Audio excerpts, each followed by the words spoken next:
Wir haben vor allen Dingen eine Diskussionsveranstaltung, ein Symposium.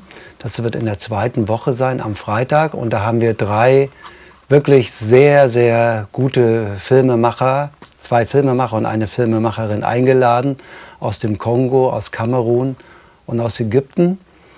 Und da werden wir eben dieses Thema, nämlich die koloniale Vergangenheit Afrikas und die Auswirkungen auf die heutige Zeit, diskutieren mit den 3 Leuten.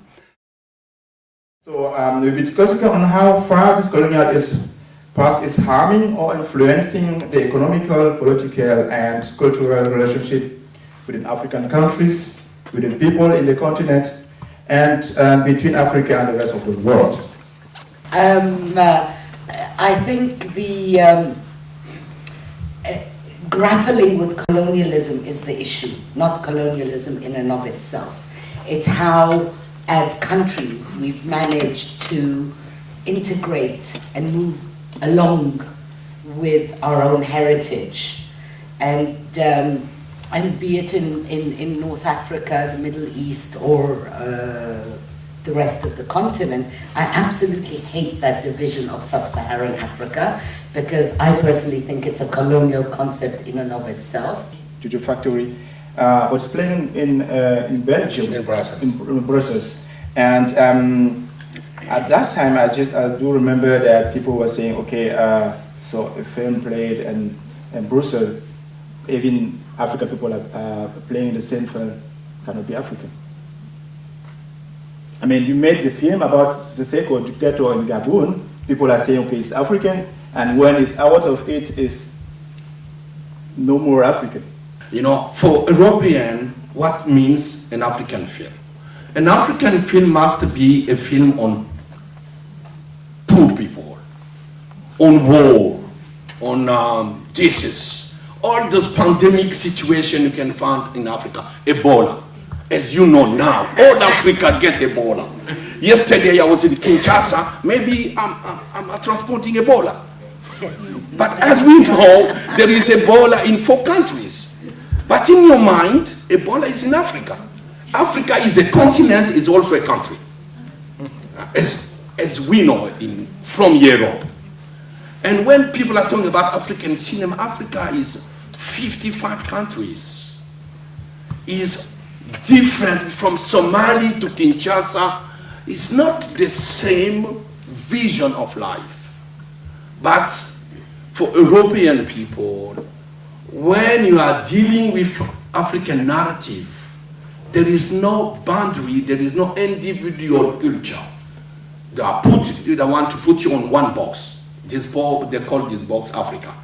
And African cinema means you must exclusively work on poverty.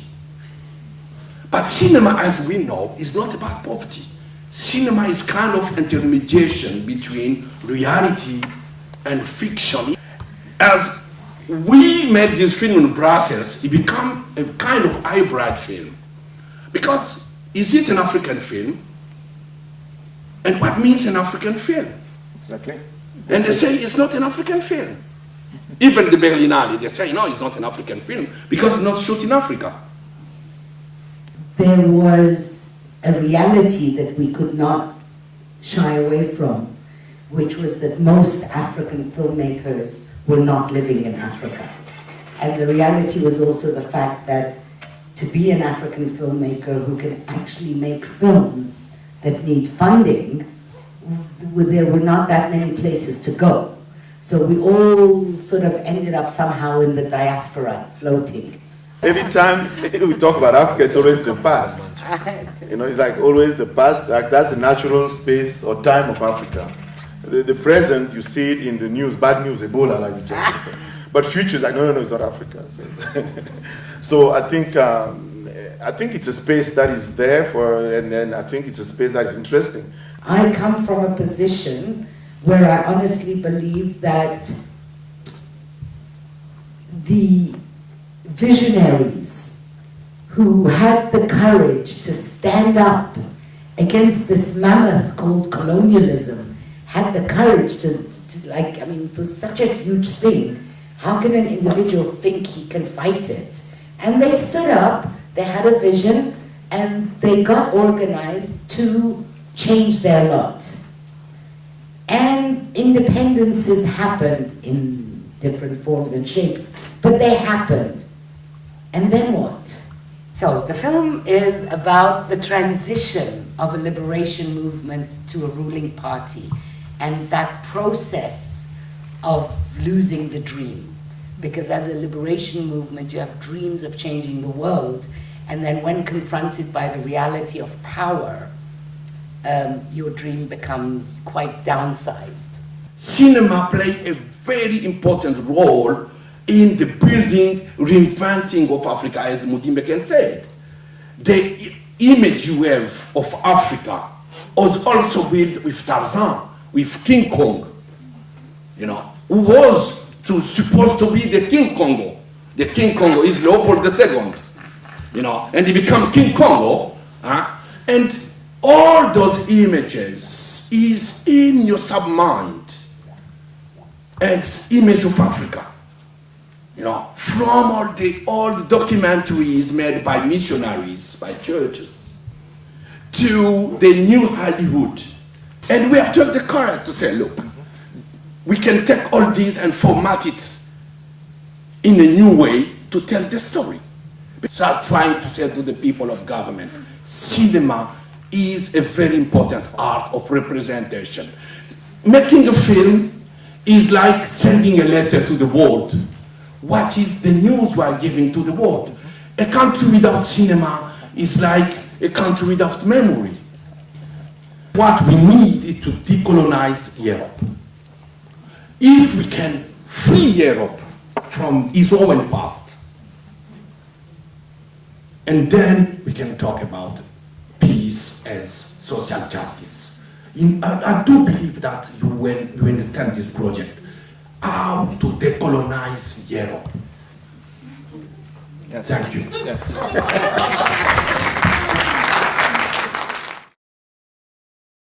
Ich habe neulich mal gesagt, ich träume irgendwann 10 Jahre Augenblicke Afrika, Filmfestival.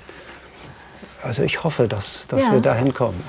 Ja, aber Träume hat man, um die halt zu erfüllen, oder auch die geben einem ja auch die Kraft, um weiterzumachen. Genau.